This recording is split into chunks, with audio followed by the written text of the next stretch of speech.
How many of you have ever had it's a silly question, a wart? They're kind of weird little critters, aren't they? Disgusting little things, little knobs of flesh that pile up on your hands or your feet. I think the word wart is a really good one, too, to describe it. I mean, it's a benign little critter, actually, but it's just annoying. You know what I'm talking about? The scientific name is especially appropriate, Vericae vulgaris. So the next time you're looking at one, if you get one, just use its real name with it. This morning, Nehemiah 4 is our destination, and we're introduced to a few warts that come on the scene and start nagging and distracting Nehemiah and his fellow Jews as they go about the business of rebuilding the walls around Jerusalem. When we left off the story before Lent began, things were going well. Nehemiah had come into town, had coached the people and encouraged them to begin this work, and they went all in. And don't forget why rebuilding city walls was important back then. Back in Nehemiah's time, if you lived in a city and you didn't have a wall of protection around it, it said something about your city. It said that this city was fragile, it was exposed, it was second rate. Not having a wall around your city showed that the people were apathetic. They didn't care. When you don't care for your property, and your yard's a mess and you never wash your car, it sends a message, and that's kind of what Nehemiah was seeing when he came into town. And so he gathered the people together and he said, we're better than this, and God deserves more than this. And they responded. But no sooner did they begin this great project then warts appear, problems, opposition, naysayers. And you and I need to learn how to deal with these warts when they appear in our lives. Because how we deal with problems, how we deal with opposition when it appears, is going to say a lot if changing our lives for the better, or our church for the better, is going to stick, or is it just a passing fad? So let's dive into the story. There's some good stuff here in chapter 4. Verse 1 of chapter 4, strike up the Darth Vader theme song, somebody. Da, da, da. There we go. Keep saying it here. Now when Sanballat heard that we were building the wall, he was angry and greatly enraged. See, told you, problems. If Nehemiah coming to Jerusalem you could call a new hope, this now is the Empire Strikes Back. This is the rise of the warts with Sanballat appearing on the scene. And let this be our first lesson. Let's just get right down to it.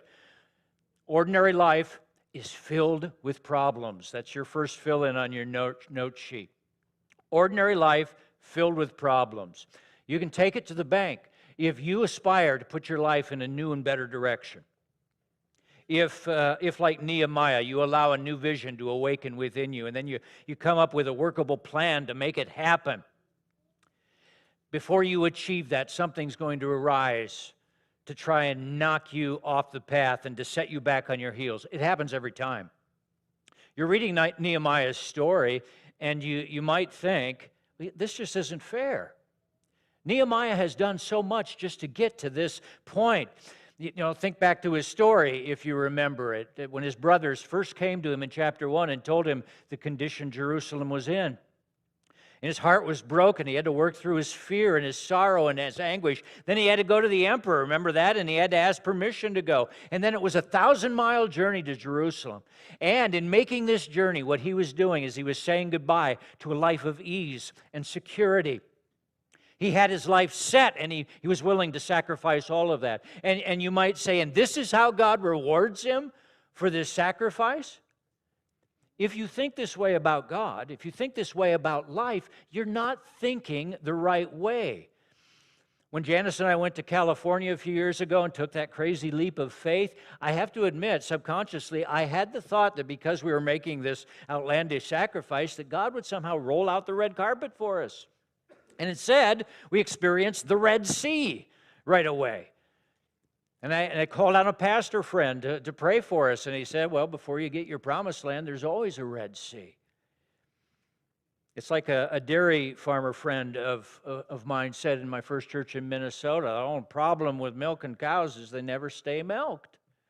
There's always problems.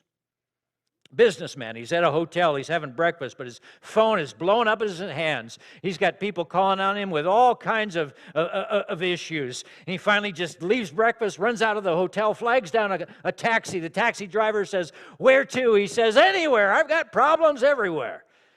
And out he goes. But the thing is, he didn't get under the bed and hide from his problems. He ran out to face them. The Christian has an advantage here, because we never have to face our problems alone.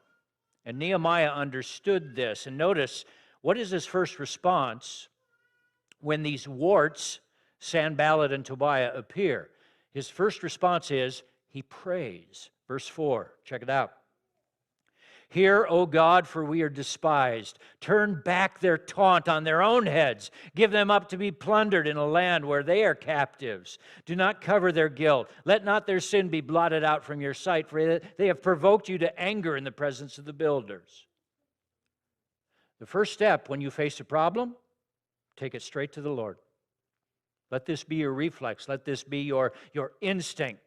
Life happens, you pray. Unbelievers try to imitate us in this. You've probably noticed this, they get a problem that they experience right away, or trouble comes. And it's interesting, they use the same words we do. If you were to look at a transcript of the first words out of their mouth, you'd see Jesus Christ, God Almighty, only it's not a prayer, is it? But for us it is. A problem appears and it's, "Oh, Lord Jesus, help me. Give me wisdom. Meet me in this moment." And oftentimes, those first words out of our mouth when we experience a problem have real emotion with them. The situation with Janice's back was not the only problem we faced in California. A year later, the engine in our Corolla blew up. A car that had 130,000 miles on it. A Toyota, it should have run forever. The engine died. It needed a new engine. My first response when the mechanic said that, I walked outside. I said, "Lord!" It was a prayer, though. We didn't have this in the budget. What are we going to do now? You notice Nehemiah's prayer, how emotional it is? You see this? It's filled with real anger against Sanballat and Tobiah. And coming fresh off our Beatitudes series, you reading this prayer, some of you might be thinking, that's not what Jesus taught us to say to enemies. Let's give Nehemiah some grace here. The idea of blessing our enemies, of loving our enemies, of forgiving our enemies was largely a new teaching that Jesus gave to the world in the Beatitudes. There are seeds of it in the Old Testament, of course, but with Jesus we see it come in full flower. And actually in the Old Testament, you can look at this prayer again in verse 4. It's very strong. In the Old Testament, you see these prayers in all kinds of places, especially in the Psalms. Scholars have even given these prayers names. They are imprecatory prayers, which means to call down judgment on somebody. And imprecatory prayers are not wrong. We just don't want to leave off our praying here. The good things about praying like this is that they're honest, and God invites honesty when we pray. Yes? It's okay to tell God how you feel in a given moment. "Lord, I'm really frustrated right now. Lord, I'm really confused right now. Lord, I'm really afraid right now." It's okay to talk to God that way. Imprecatory prayers are also redemptive, because what we're doing when we pray this way is we're offloading our anger and giving it to God. Rather than Nehemiah enact vengeance against Sanballat and Tobiah, he's saying, "God, you deal with this." And that helps break the cycle of violence that always seems to be running. And imprecatory prayers are healing because it gives us time to get our hearts in a place where we can bless our enemies and love them instead. We experience something hard in life. Our first response, because we're so sinful, is usually not to do the right thing. But in this type of prayer, we give ourselves a moment to calm down. How many of you have ever calmed down in prayer? Yes? Have you experienced that? And you decided, because you calmed down in prayer, that you would not kill the child. Yes? But instead you would redirect them.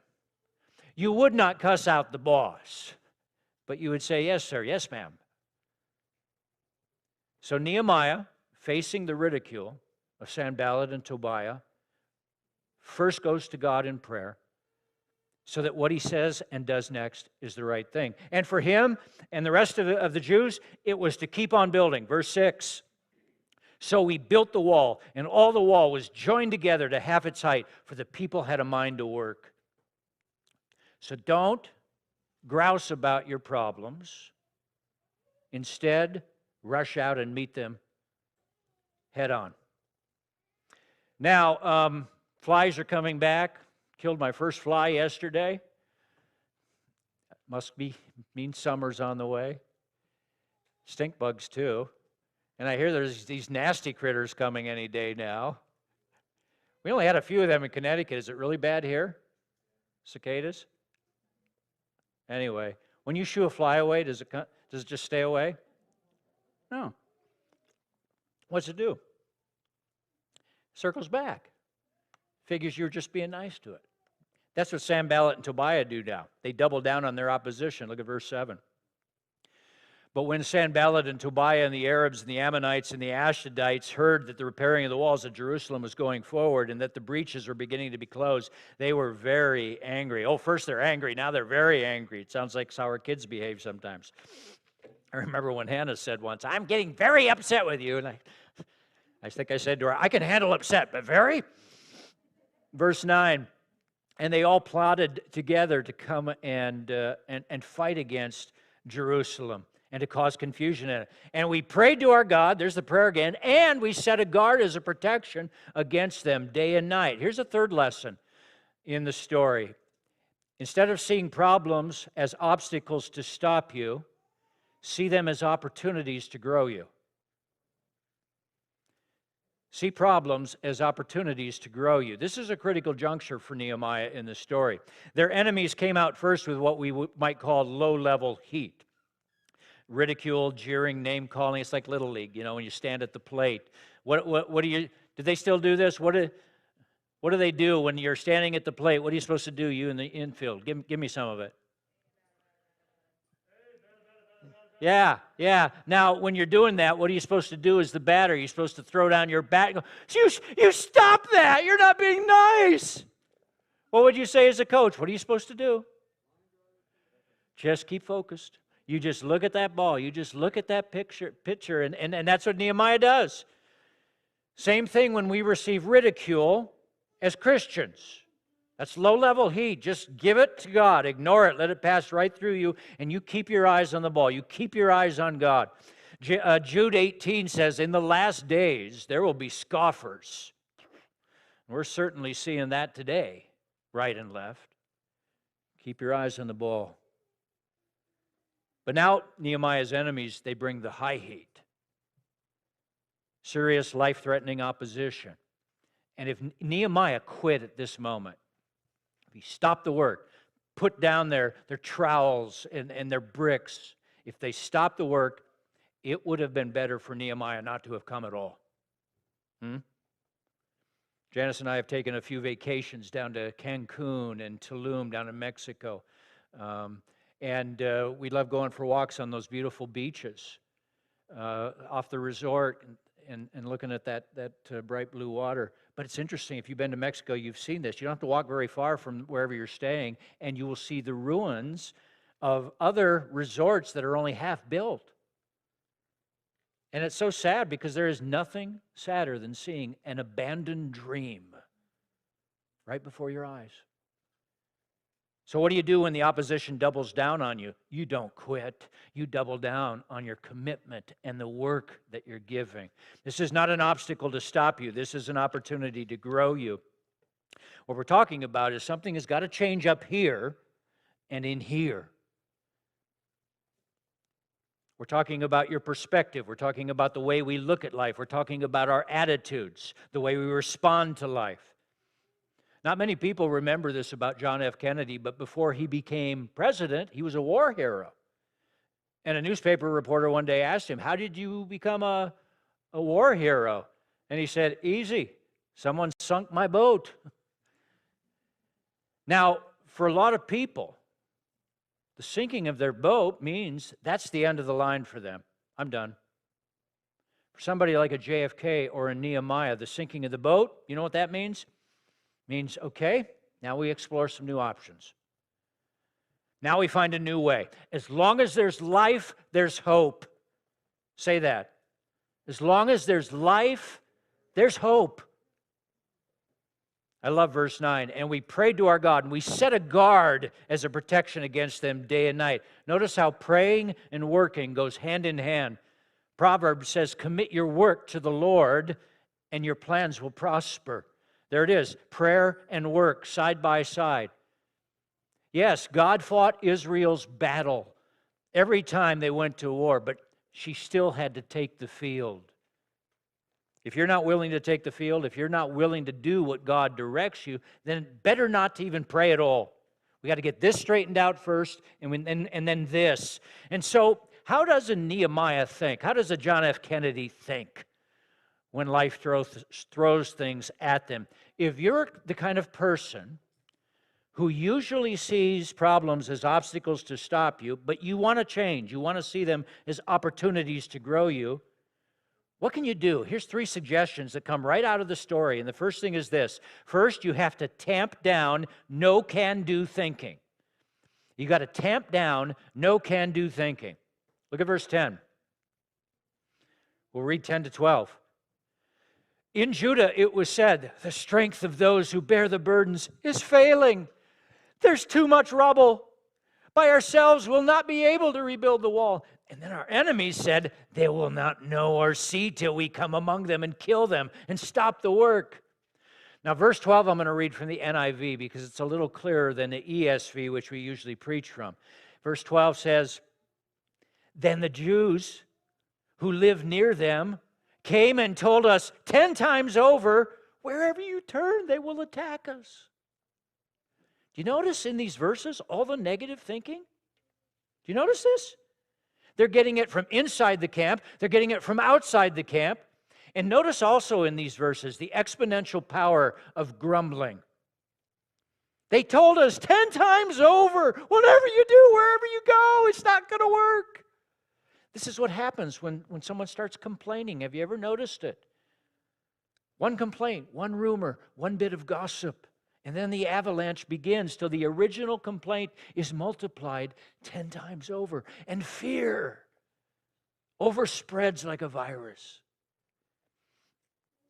Janice and I went away overnight last week, and we caught the old James Cameron classic Aliens on TV. You seen that movie? Now, I'm not saying you should see it, but if you can handle a monster movie, this is a classic. But the next time you watch it, should you watch it, and again, I am not saying you should see it, but it is a great movie.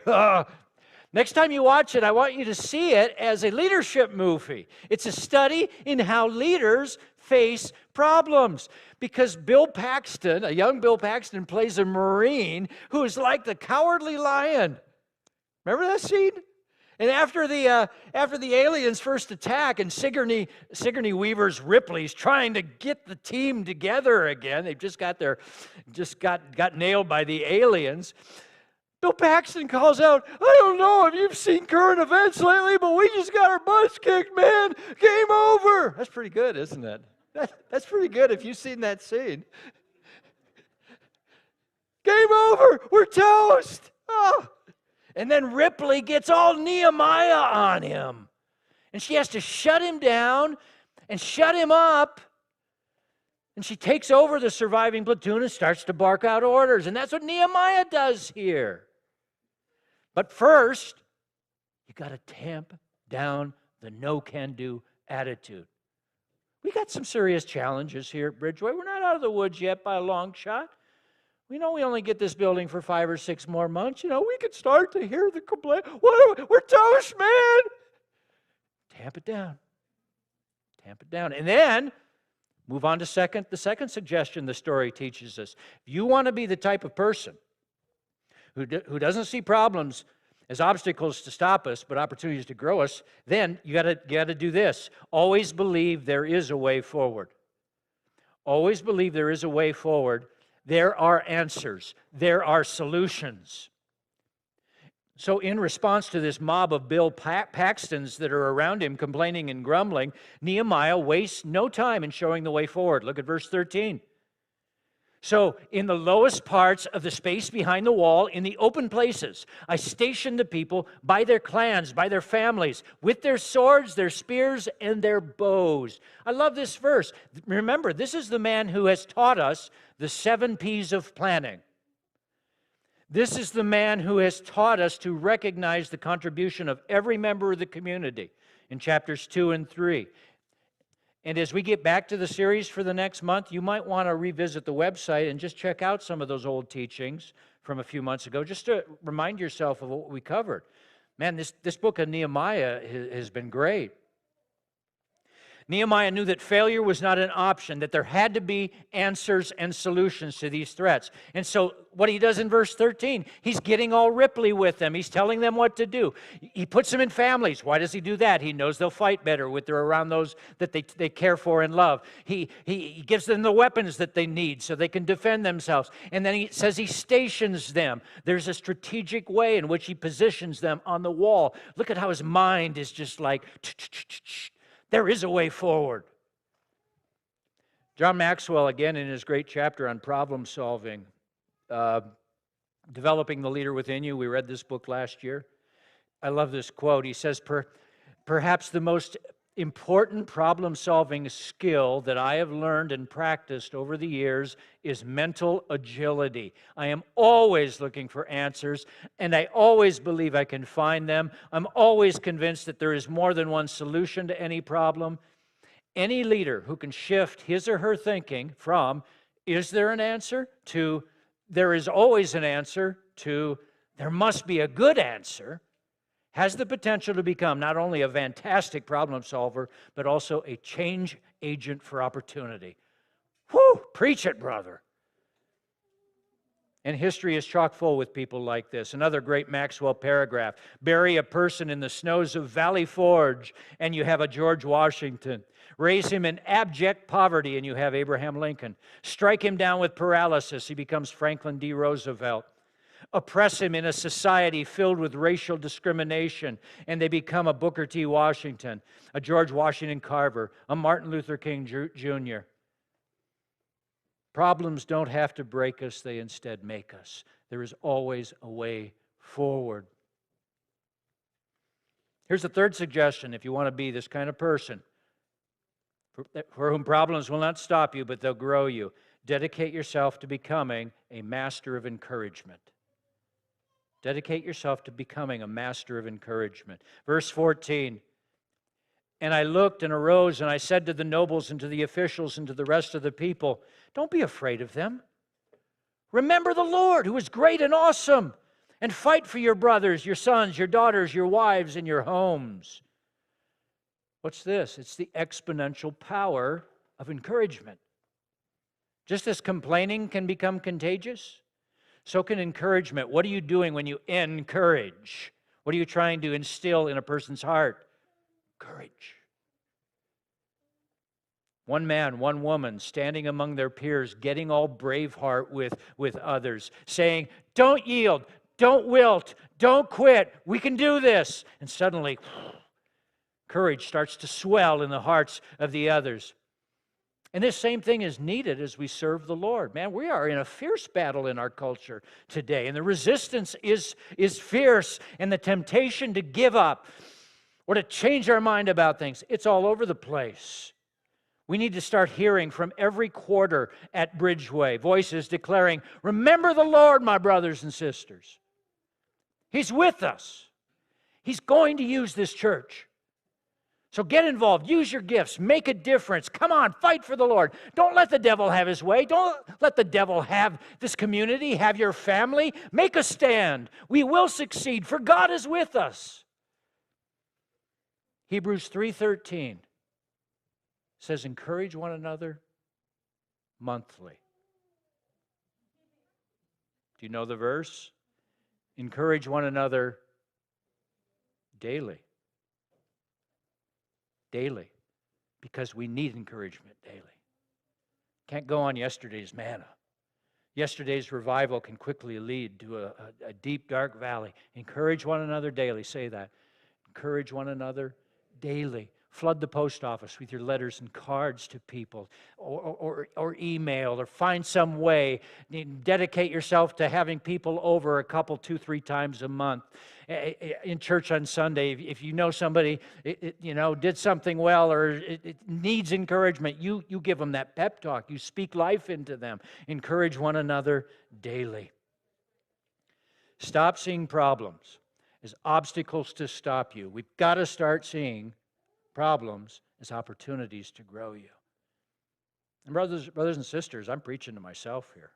I don't need you to be here because I'm in the same battle with you. I feel the same surge of emotions, the same up and down of motivation, the same fears, the same worries. I get them too. Encourage one another.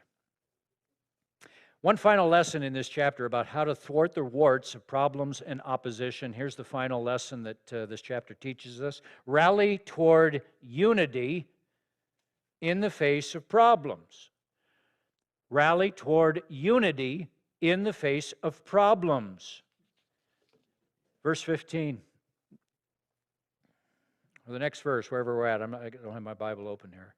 When our enemies heard that it was known to us that God had frustrated their plans, we all returned to the wall, each to his work. All right. From that day on, half of my servants worked on construction, and half held spears, shields, bows, and coats of mail. I love that.